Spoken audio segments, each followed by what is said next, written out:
Now students देखिए, ये question एक बच्चे ने पूछा हुआ है, ठीक है ना, क्वाड्रिलेटरल का डाउट है। अब अगर आपने मेरे एनसीईआरटी एग्जाम्पलर को कंप्लीट किया हुआ है तो एनसीईआरटी एग्जाम्पलर में एक ऐसा क्वेश्चन आपको मिल जाएगा जिसमें कि प्रूफ करना था रोम्बस है, और एनसीईआरटी में क्वेश्चन ये है कि रोम्बस के डायगोनल परपेंडिकुलर बाइसेक्ट करते हैं, ऐसा कुछ क्वेश्चन। तो दोनों का मिक्सचर करके आर.डी. शर्मा या कोई और बुक होगी वहां से बच्चे ने पूछा है।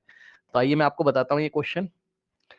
इसने बोला if the diagonal of a parallelogram bisects one of the angle of the parallelogram. Okay, तो देखिए ये एक पैरेललोग्राम बच्चों बना लेते हैं हम लोग इस तरीके से, ठीक है। और फाइनली उसने जाके बोला है क्या कि prove that it is a rhombus. तो रोम्बस का फील लेने के लिए, रोम्बस का फील लेने के लिए इसको मैं रोम्बस जैसा बना रहा हूं, मतलब चारों साइड इक्वल लगभग बना रहा हूं ताकि हमें क्वेश्चन का फील भी तो है। अभी ये रोम्बस है नहीं, अभी हम प्रूफ करेंगे, लेकिन फील लेने के लिए हमने चारों साइड इक्वल कर दी, ठीक।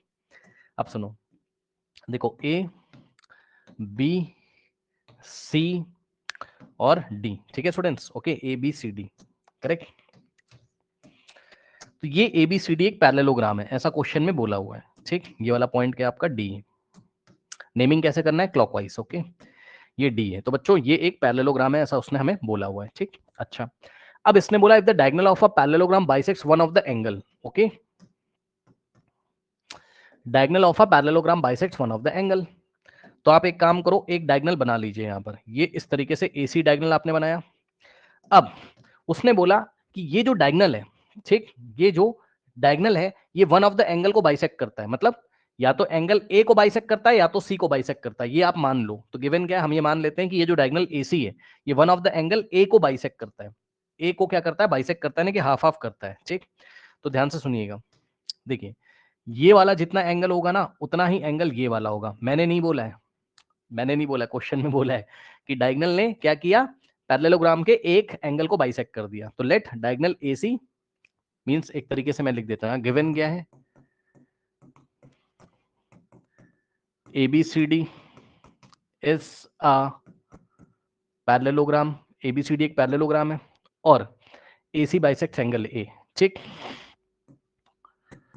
DIG का मतलब डायगोनल, ठीक, diagonal AC bisects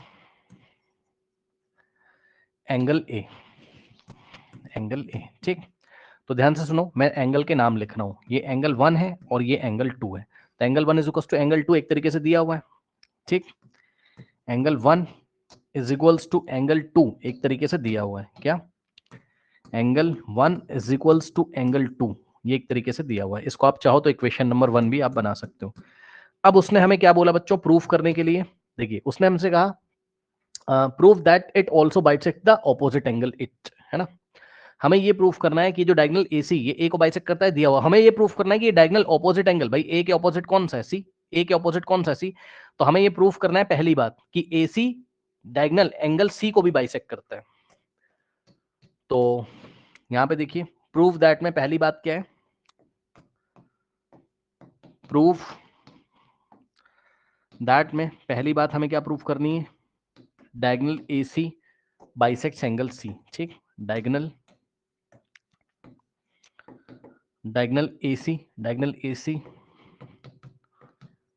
bisects angle C, ये आपको प्रूफ करना है। अब देखो बहुत आसान है, ध्यान सुनो। हमने क्या किया बच्चों, मान लो ये वाले एंगल का नाम हमने 3 रखा और इसका नाम हमने एंगल 4 रखा, ठीक, एंगल 3 एंगल 4। तो एक तरीके से आपको क्या प्रूफ करना है बताओ, एंगल सी बाइसेक्ट कर, मतलब एसी डायगोनल एंगल सी को बाइसेक्ट करता है, तो इसके लिए आपको क्या प्रूफ करना है, 3 को 4 के इक्वल दिखा दो। भाई सही बात तो है, अगर एंगल 3 को 4 के इक्वल दिखा दोगे तो ये मान लिया जाएगा कि 3 4 के इक्वल है, यानी कि जितना ये एंगल है उतना ही है। तो एसी एंगल सी को क्या करता है, बाइसेक्ट करता है, ठीक। यानी कि हमें क्या प्रूफ करना है, angle 3 is equals to angle 4, ये हमारा टारगेट है, ये हमारा टारगेट है। ये टारगेट अचीव कर लोगे तो एसी एंगल सी को बाइसेक्ट करता है, जो कि का मतलब कौन, सी ए के ऑपोजिट है ना, तो सी को बाइसेक्ट करता है, प्रूफ करना है, बहुत आसान है, हो गया। देखो कैसे, एबीसीडी एक पैरेललोग्राम है, ठीक।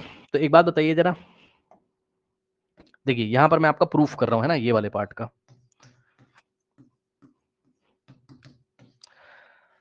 ए बी पैरेलल सी डी है, चेक कर लो, ए बी पैरेलल क्या है, सी डी है, सही है। तो ये ए बी अगर सी डी के पैरेलल है तो आप देखो ना, ये ए बी और ऐसे करके सी डी, तो ये एक ट्रांसवर्सल लाइन है, ये इस तरीके से। यहाँ पे एंगल 1 है तो ये एंगल 1 है और ये एंगल 3 है। तो बताओ एंगल 1 एंगल 3 के इक्वल होगा ऑल्टरनेट एंगल से। भाई ए बी सी डी के पैरेलल है, ए बी सी डी के पैरेलल है, ये ट्रांसवर्सल है, तो 1 3 के इक्वल हो जाएगा ऑल्टरनेट एंगल से। ठीक, तो A B is parallel to C D and A C is a transversal and A C is a transversal. ठीक, ए सी क्या है, ट्रांसवर्सल है, तो एंगल 1 इज इक्वल्स टू 3। ठीक, angle 1 is equals to angle 3 और रीजन क्या है, alternate interior angles. लिख लोगे ना, मैं शॉर्ट में लिख दे रहा हूं, ऑल्टरनेट इंटीरियर एंगल्स। और ध्यान से सुनिए बच्चों, यहां पर 1 को 3 के इक्वल दिखा दिया। अब सुनो, इसी तरीके से आप सोच सकते हो क्या, अब आप सोच सकते हो, ध्यान से सुनना, AD is parallel to BC है, दिख रहा है, कहां पर बनाऊं बताओ, ये समझ में आ गया? इसको थोड़ा ऊपर शिफ्ट कर दे रहे हैं, आप समझ जाना है ना, यहाँ कहीं। अब ये छोटा हो गया, इग्नोर करो उसको। अब देखो, AD भी तो BC के पैरेलल है, क्योंकि ABCD पैरेललोग्राम है, ऑपोजिट साइड पैरेलल है। तो इस बार तुम AD पैरेलल BC ले लो, क्या AD पैरेलल BC ले लो, ठीक है ना? Okay, now AD parallel BC ले लो, ठीक।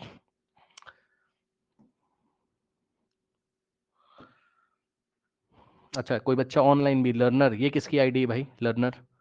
देखो AD पैरेलल BC, यही मैं स्क्रीन पे देख रहा था। चलो बहरहाल यहां पर देखो, अब बच्चों ये AC आपका डायगोनल है इस तरीके से, ठीक। ओके, नाउ अब ध्यान दीजिएगा, AD पैरेलल, देखो ये AD है, मैं दिखा देता हूँ, ये इस तरीके से है ना, आपको दिखाने के लिए, और पैरेलल टू BC ये ऐसे, तो ये ट्रांसवर्सल है AC। तो बताओ ये वाला जो एंगल है, यानी कि एंगल 2 किसके इक्वल हो जाएगा, एंगल 4 के, ऑल्टरनेट एंगल से, ठीक। तो इसी बात को हम लोग लिख लेते हैं, क्या AD is parallel to BC, AD is parallel to BC। अब पता है ऐसा क्यों है, ये आप लिखना अपनी कॉपी में, ऑपोजिट साइड्स ऑफ पैरेललोग्राम, इसलिए पैरेलल है, ठीक। एंड ट्रांसवर्सल कौन है इस बार बताओ, and AC is a transversal and AC is a transversal, सही है। तो इस बार बच्चों आप देख सकते हैं angle 2 is equals to 4 alternate से, ठीक। Angle 2 is equals to angle 4, ये भी क्या है, रीजन क्या है, ऑल्टरनेट इंटीरियर एंगल, ठीक। अब मेरी बात ध्यान से सुनोगे क्या, सुनो ध्यान से, देखो अभी अभी आपने बोला है क्या, अभी अभी आपने 1 इज इक्वल टू 3 किया है, एंगल 1 को 3 के इक्वल किया है ना, देखना आपने बोला angle 1 is equal to angle 3, है ना, इसको कोई इक्वेशन बना लो, लेट अस से ये इक्वेशन नंबर 3 है, जो भी इक्वेशन है, और इसको अभी अभी आपने बोला angle 2 is equal to angle 4, है ना, ठीक। ये इक्वेशन 4th है, सपोज पीछे कितनी इक्वेशंस बनी भाई, एक इक्वेशन बनी, तो ये सेकंड और थर्ड है ना, ये हो गई आपकी इक्वेशन नंबर 2, है ना, और ये हो गई इक्वेशन नंबर 4th, ठीक। अब ध्यान से सुनिएगा मेरी बात को, वेरी वेरी इंपॉर्टेंट। देखो एक बात बताओ, एक बात बताओ, इक्वेशन नंबर 1 में 1 2 के इक्वल था, क्योंकि AC डायगोनल A को बाइसेक्ट कर रहा था, तो 1 2 के इक्वल था, ठीक। भाई एंगल 1 किसके इक्वल था, एंगल 2 के, सही है। ऐसा आपने कहा देखा, इक्वेशन नंबर 1 में। अब एक बात बताओ, बहुत ध्यान से सुनना, एक बात बताओ, ध्यान से सुनना और बुरा मत मानना बुरा मत मानना भाई, ध्यान सुनो। एंगल 2 की जगह तुम एंगल 1 लिख सकते हो, क्या मैंने सही बोला भाई, ये वाली इक्वेशन में एंगल 2 की जगह एंगल 1 लिख सकते हो, यस सर, क्यों, क्योंकि 2 1 के इक्वल है, ठीक। तो एंगल 2 की जगह तुमने एंगल 1 लिख दिया और इसको बना दिया इक्वेशन नंबर 5th, ठीक। अब मुझे एक बात बताओ, थर्ड से और 5th से, from third and 5th, from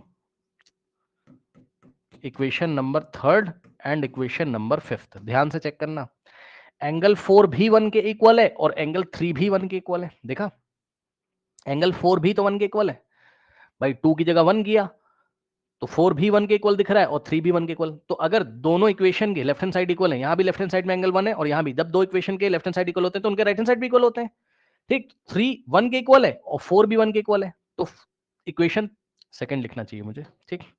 equation second और 5th से एंगल 3 एंगल 4 के इक्वल हो जाएगा, एंगल 3 एंगल 4 के इक्वल हो जाएगा। किसको नहीं समझ में आया, ये बहुत आसान था भाई, 4 भी 1 के इक्वल है, 3 भी 1 के इक्वल है, तो 3 और 4 आपस में इक्वल तो होंगे क्योंकि दोनों ही 1 के इक्वल है, ठीक।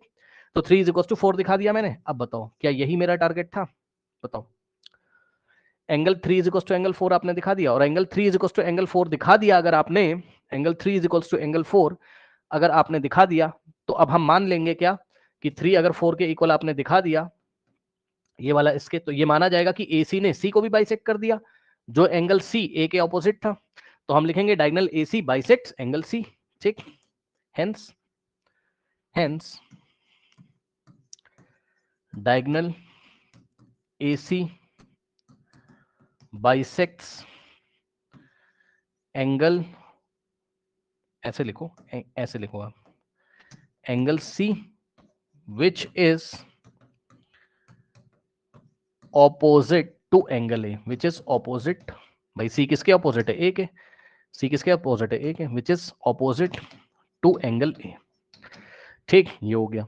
ठीक, एक काम तो हमने कर दिया, अब मेरी बात ध्यान से सुनोगे क्या? एक बात मेरी सुनोगे आप? सुनो, बहुत इंपॉर्टेंट, आगे क्वेश्चन करने से पहले मेरी कुछ बातें सुनिए। देखिए बच्चों, एक ये इक्वेशन आई, इसका नाम तुमने रखा इक्वेशन नंबर 6 मान लो, ये वाली। अब ये बताओ 3 4 के इक्वल है, 1 4 के इक्वल है, 1 2 के भी इक्वल है, 1 3 के भी इक्वल है, तो सब आपस में इक्वल नहीं हो जाएंगे? तो सिंपली भाई खुद सोचो ना यार, 1 2 के इक्वल है, 1 2 के इक्वल है, लेकिन फिर 1 4 के भी इक्वल है, ठीक है ना? तो 1 के सामने आप 2 भी लिख सकते हो, यानी कि 2 भी 4 के इक्वल है और 4 तो 3 के इक्वल है, यानी कि सारे के सारे इक्वल है। तो ज्यादा टेंशन नहीं लेने का, आप बस लिख दो इस तरीके से यहां पर, क्या, फ्रॉम इक्वेशन, जो ऊपर इक्वेशन आपको दिखाई पड़ रही है कौन सी, चाहे आप सिंपली बस इतना लिख दो। देखो पता है आप क्या लिखो, आप लिखो इक्वेशन 1, इक्वेशन 2 और इक्वेशन 3 से, from equation number 1, equation number 2 and equation number 3, इन तीनों इक्वेशन से ध्यान से सुनो, angle 1 is equals to angle 2, सुनो बुरा मत मानना भाई, 1 इज इक्वल्स टू 2 था, ठीक, और अभी अभी तो तुमने यहां पर आप लिखो 1 2, ये 1 2 वो थर्ड होना चाहिए यार, देख रहे हो इक्वेशंस का आगे पीछे हो गया भैया, मुझे माफ करना। ठीक, इक्वेशन का आगे पीछे हो गया, अब जो लिखा है वो मैं लिखा रहने देता हूं, नहीं तो कंफ्यूजन होगा। ठीक, 1 2 और 4th से, इतना तो आप समझ गए होगे, कोई बहुत बड़ी बात हो नहीं गई है। ठीक, 1 2 और 4th से, और चाहो तो आप साथ में 6th वाली भी लिख लो, ये वाली भी लिख लो, है ना, 5th भी लिख लो, जो लिखना लिख लो, साफ साफ दिख रहा है। 1 2 के इक्वल है इक्वेशन नंबर 1 से, इक्वेशन नंबर 2 में 1 3 के इक्वल है, यानी कि 1 के सामने आप एंगल 3 भी लिख सकते हो, तो ऑटोमेटिकली 3 के 2 के इक्वल 3 हो जाएगा। और सुनो, इक्वेशन नंबर 6 से 3 4 के इक्वल है, लो, तो यहाँ एंड इक्वेशन 6 भी लिख लो, एंड इक्वेशन 6। ठीक, 1 2 4th 5th सारे सारे लिख दो, कोई दिक्कत नहीं, बस आप इतना सुनो, 1 is equal to 2 is equal to 3 is equal to 4 हो जाएगा। ठीक, तो यहाँ पर क्या हुआ, अब मेरी बात ध्यान से सुनना, जितना 1 है उतना ही 2 है, उतना ही 3 है, उतना ही 4 है? ठीक है, बहुत अच्छी बात है। तो मेरी बात ध्यान से सुनोगे, यहां तक हमने प्रूफ कर दिया क्या? यहां तक हमने प्रूफ कर दिया। अब उसने आगे क्या बोला है, आगे बोलने से पहले मेरी बात ध्यान से सुनो। एक बात बताओ, अभी अभी तो तुमने एंगल 1 को किसके इक्वल प्रूफ किया है? 4 के। अरे भाई चारों ही आपस में इक्वल है यार, तो एंगल 1 अगर एंगल 4 के इक्वल है, ध्यान से सुनो, यहां पे देख लो ना भाई, कहां गया, 1 2 3 4 सब आपस में इक्वल है। ठीक, जल्दी से देखो, तो एंगल 1 जो है तुम्हारा वो पक्का 4 के इक्वल है। तो एक बार बताओ, एंगल 1 और 4 अगर आपस में इक्वल है, किसी ट्राइंगल में दो एंगल इक्वल होते हैं तो उनके ऑपोजिट वाले साइड भी इक्वल होते हैं, किसको नहीं पता? ये पता होना चाहिए, ट्राइंगल चैप्टर अगर आपने पढ़ा है तो ये पता होना चाहिए, और अगर आपको नहीं पता तो मैं बता देता हूं भाई, सुनो ध्यान से। अगर आपके पास कोई ट्राइंगल है इस तरीके का, देखो ये ऐसे कोई ट्राइंगल है, और इस ट्राइंगल में ये वाला एंगल और ये वाला एंगल इक्वल है, तो इन एंगल्स के ऑपोजिट वाली साइड आपस में इक्वल होती है, तो ये वाले एंगल के ऑपोजिट ये वाली साइड, और ये वाले एंगल का ऑपोजिट ये वाली साइड आपस में इक्वल हो जाएगी। ठीक, तो यहाँ पे देखो जरा, क्या angle 1 is equal to angle 4, ध्यान से चेक करना, angle 1 is equal to angle 4 है। ठीक, तो एंगल 1 के ऑपोजिट वाली साइड कौन सी हो गई? BC, और एंगल 4 के ऑपोजिट वाली साइड कौन सी हो गई? AB, तो AB किसके इक्वल है? BC के। AB किसके इक्वल हो गया? BC के। ठीक, इसको कोई इक्वेशन बनाना हो तो बना लो, और सुनो इसी तरीके से यहां पे देखो, बहुत ध्यान से देखना, एंगल 2 किसके इक्वल है? एंगल 3 के, बताया ना सब कुछ आपस में इक्वल भाई, चारों एंगल, तो 2 किसके इक्वल है? 3 के। यहाँ पे देख लो 2 3 के इक्वल है, पक्का यार, चारों ही आपस में इक्वल है। तो 2 अगर 3 के इक्वल है तो 2 के ऑपोजिट वाला साइड DC और 3 के ऑपोजिट वाला साइड AD, तो AD और DC आपस में इक्वल हो जाएंगे, AD is equal to DC।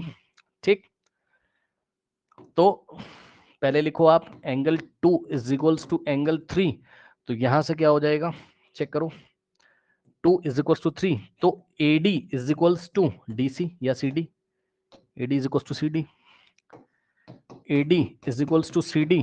Equation number आप देख लेना भाई, जो भी है ना, इसको इक्वेशन नंबर 8 बोला। अब एक बार बताओ, पैरेललोग्राम के ऑपोजिट साइड भी तो इक्वल होते हैं। यस सर, पता होगा आपको। तो ABCD एक पैरेललोग्राम था, ABCD एक पैरेललोग्राम था, तो AB की लेंथ किसके इक्वल होगी? CD के, तो AB is equals to CD, ये भी लिख लो। तो AB is equals to CD, इसको इक्वेशन नंबर 9 बना लो। ठीक, और सुनो, opposite sides of parallelogram are equal, तो AB is equals to CD, और सुनो BC is equals to AD,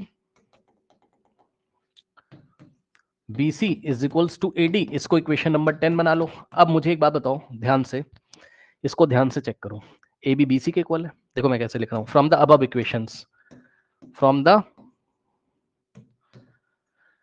equation number, ये जो भी लिखी है 7 8 9 10 है ना, 7th 8th 9th and 10th। Okay, तो ये सारी इक्वेशंस जो है, इससे आप क्या बोल सकते हो बताओ? AB BC के इक्वल है, चेक कर लेना। ठीक, AB BC के इक्वल, लेकिन BC AD के इक्वल है, तो BC के आगे तुम AD लिख सकते हो। और सुनो, और सुनो, AB CD के भी इक्वल है, तो AB की इक्वलिटी में तुम CD भी लिख सकते हो। अब बताओ AB BC CD AD सब आपस में इक्वल हो गई। ठीक, तो ऑल द साइड्स इक्वल हो गई। तो ऐसा पैरेललोग्राम जिसके सारे के सारे साइड इक्वल हो जाएं, या तो वो स्क्वायर होगा या तो वो रम्बस होगा, या तो वो स्क्वायर होगा या तो वो रम्बस होगा। यार नहीं पता, सुन लो, एक बात तुम्हें बता देता हूं मैं, जिसको नहीं पता सुन लो भाई ध्यान से। देखो, पता है क्या, ये रॉम्बस है, ठीक, और ये स्क्वायर है, दोनों ही पैरेललोग्राम के अंडर में आते हैं, यानी कि पैरेललोग्राम के टाइप, मतलब ये स्पेशल टाइप के पैरेललोग्राम है। सुन लो ध्यान से, अरे भाई 1 सेकेंड, माइक थोड़ा डिस्टर्ब कर रहा है, 1 सेकेंड जरा। यस, नाउ बच्चों ध्यान दो, पता है ये बात आपको पता होनी चाहिए क्या, देखो जो पैरेललोग्राम होता है, ठीक, तो पैरेललोग्राम में तुमने बहुत सारे पैरेललोग्राम पढ़े होंगे, स्क्वायर पढ़ा होगा, रेक्टेंगल पढ़े होंगे, रोम्बस पढ़ा होगा, ठीक, तो ये तुम्हारा रोम्बस है, सुन लेना ध्यान से। तो पता है रोम्बस में भी ऑल साइड्स इक्वल होते हैं, ठीक, और तुम्हारे स्क्वायर में भी ऑल साइड इक्वल होते हैं, ये स्क्वायर है। दोनों में डिफरेंस पता है क्या होता है? ध्यान सुनो, दोनों में डिफरेंस सुनो। इसके जो डायगोनल होते हैं आपके, किसके? स्क्वायर के, ठीक, और रोम्बस के, ये भी यहाँ पे परपेंडिकुलर बाइसेक्टर करता है, यानी कि 90 डिग्री पे, और ये भी परपेंडिकुलर बाइसेक्टर होता है, लेकिन हाँ यहाँ डायगोनल के लेंथ आपस में इक्वल नहीं होते, मतलब ये वाला डायगोनल कुछ और होगा, ये वाला डायगोनल कुछ और होगा, तो यहाँ diagonal D1 is not equals to D2, समझ जाना भाई, है ना। बस ये मैंने ऐसे ही आपकी नॉलेज के लिए बताया था, मतलब बस AC is not equals to BD, diagonal equal नहीं होते, और स्क्वायर में डायगोनल इक्वल होते हैं, बस इतना डिफरेंस होता है, ठीक, AC BD के इक्वल होता है। ये आपकी नॉलेज के लिए बस मैंने ऐसे ही बता दिया, ठीक, ये आपकी नॉलेज के लिए मैंने बता दिया। बहरहाल हमें क्या करना है, हमें इस क्वेश्चन में इसको रोम्बस दिखाना था, तो रोम्बस दिखाने के लिए हमने क्या किया, हमने रोम्बस दिखाने के लिए इसको हमने क्या किया, ऑल द साइड्स हमने क्या कर दिए, इक्वल कर दिए। अभी देखो, जब ऑल द साइड्स अगर इक्वल हो गए तो रोम्बस तो पक्का वो हो गया, क्योंकि रोम्बस की यही तो कंडीशन होती है, all the sides are equal. देखते हैं जरा, इधर आ जाओ जरा, देखो क्या बोला है इसने, बताओ। And the two diagonals are perpendicular to each other. हाँ, अब सुनो, also prove that it is a rhombus. Rhombus हमें इसको बाद में प्रूव करना है, लेकिन हमें पहले क्या प्रूव करना है, and show that the two diagonals are perpendicular to each other, ठीक है, दोनों डायगोनल एक दूसरे पे परपेंडिकुलर है, ये भी हमें प्रूव करना है, ठीक। रोम्बस तो हो गया, उसके लिए आप भाई रोम्बस होने के लिए बस ये है कि चारों साइड इक्वल हो जाए, टेंशन मत लो, ठीक। वो जो मैंने आपको अलग का ज्ञान दिया, अभी उसको आप अलग रखो, बस ध्यान सुनो, अलग का ज्ञान जो डायगोनल आपस में इक्वल नहीं होते हैं ना, वो चीज, ठीक। उसने हमें बोला रोम्बस दिखाओ, तो रोम्बस दिखाने के लिए क्या हो गया, ऑल द साइड्स इक्वल, ठीक। तो रोम्बस दिखाने के लिए all the sides are equal, वो हमने दिखा चुके हैं आपको, यहाँ पे देखिए ये चारों साइड्स इक्वल हो गए, hence hence parallelogram ABCD is तो देखिए बच्चों, ये हमने क्या किया, चारों साइड्स इक्वल दिखा दिए, hence parallelogram ABCD is a rhombus. आप यहीं पे बोल सकते हो, कोई दिक्कत नहीं है, आप यहीं पे बोल सकते हो। तो अब इसने एक बात और बोली हमसे, वो भी प्रूफ कर दूं। क्या बोला इसने कि डायगोनल क्या करते हैं, ध्यान से चेक करिए। इसने हमको बोला क्या, and that the two diagonals are perpendicular to each other. ठीक, दोनों diagonal perpendicular to each other हैं। ठीक, दोनों डायगोनल एक दूसरे पे परपेंडिकुलर है। मतलब इस डायग्राम को मैं फिर से बना रहा हूं, ध्यान से चेक करना। देखो, ए बी सी और डी। ठीक, तो ये रहा आपका डायगोनल AC और ये रहा डायगोनल आपका क्या, BD। ठीक है ना। अब मेरी बात ध्यान से सुनिएगा। उसने अब आपको क्या प्रूफ करने के लिए बोला कि डायगोनल क्या है, परपेंडिकुलर है। मतलब अगर ये डायगोनल इस पॉइंट O पे इंटरसेक्ट कर रहे हैं तो ये एंगल आपको 90 प्रूफ करना है, क्योंकि एक एंगल 90 कर दोगे तो सारे, ये लीनियर पेयर से ये 90 हो जाएगा, ठीक है, ऑपोजिट से ये 90 हो जाएगा, ऑपोजिट, तो ये एंगल आपको 90 करने हैं, एक कोई भी कर दो। अब हमारा टारगेट क्या है, अब हमें क्या प्रूफ करना है, proof that diagonals are perpendicular, are perpendicular. सुनना ध्यान से मेरी बात, यानी कि आपको क्या प्रूफ करना है, ये वाला एंगल 90, तभी तो माना जाएगा ना AC is perpendicular to BD, है ना। यानी कि आपको प्रूफ करना है AC is perpendicular to BD, diagonal AC is perpendicular to BD, तो एक एंगल कोई भी 90 कर दो। यानी कि आपका टारगेट क्या है, angle AOB is equals to 90 degree दिखा दीजिए। तो अब इस टारगेट को कैसे कंप्लीट करेंगे, बहुत आसान है। ट्राइंगल की कॉन्ग्रुएंसी वाला चैप्टर आप पढ़ के आए हुए हो, है ना। तो आपको कुछ नहीं करना है, ध्यान सुनो। अभी अभी मैंने आपको पीछे क्या दिखाया बताओ, यहाँ पर आ जाओ। अभी अभी मैंने आपको पीछे क्या दिखाया, दो बातें, चारों साइड्स इक्वल है, यस सर, तो ये वाली साइड इसके इक्वल है। ठीक, और कौन कौन से एंगल इक्वल थे बताओ, कौन कौन से एंगल इक्वल थे बताओ। एंगल का काम भी नहीं है, एंगल का काम भी नहीं है। एक प्रॉपर्टी आपको पता है क्या, पैरेललोग्राम के डायगोनल बाइसेक्ट करते हैं, ये बात पता है, नहीं पता, सुनो, नहीं पता तो सुनो। Diagonals of parallelogram bisect each other. ठीक है, तो ध्यान सुनो, ABCD स्टार्टिंग में तो उसने बोला है ना पैरेललोग्राम, ये तो क्वेश्चन में दिया हुआ है भाई, ABCD पैरेललोग्राम है, ये तो क्वेश्चन में दिया, तो इसके डायगोनल बाइसेक्ट करते हैं, आप मान सकते हो। कहने का मतलब ये है कि पॉइंट O पे डायगोनल बाइसेक्ट करते हैं, यानी कि जितना A से O तक होगा उतना C से O तक होगा। AO का लेंथ CO का लेंथ आपस में इक्वल, और BO और DO आपस में इक्वल। क्या, AO is equals to CO and BO is equals to DO। BO is equals to DO, ये एक तरीके से आपको क्वेश्चन में दिया हुआ है, क्योंकि ABCD पैरेललोग्राम था, तो पैरेललोग्राम की ये वाली प्रॉपर्टी आप लगा सकते हो कि diagonal of parallelogram bisect each other, इसलिए AO is equals to CO और BO is equals to DO हो गया। इतना हो गया। अब आप एक काम करो, क्या, ध्यान से सुनो, ट्राइंगल AOB ले लो, इन ट्राइंगल AOB एंड, देखो AOB लिया और COB ले लो, एंड ट्राइंगल COB ले लीजिए। ठीक, इन दोनों ट्राइंगल में अब आप ध्यान से चेक करो बच्चों, एक बात बताओ, AB का लेंथ किसके इक्वल है बताओ, CB के, देख सकते हो आप, BC बोलो CB बोलो, बात सेम है। ठीक, तो AB का लेंथ CB के इक्वल है, सही है। अभी अभी हमने आपको दिखाया था चारों साइड्स इसके इक्वल हो गए थे। ठीक, और सुनो, अभी अभी आपने बोला कि AO का लेंथ OC के इक्वल है, या AO का लेंथ CO के इक्वल है। ठीक, और OB दोनों में कॉमन है,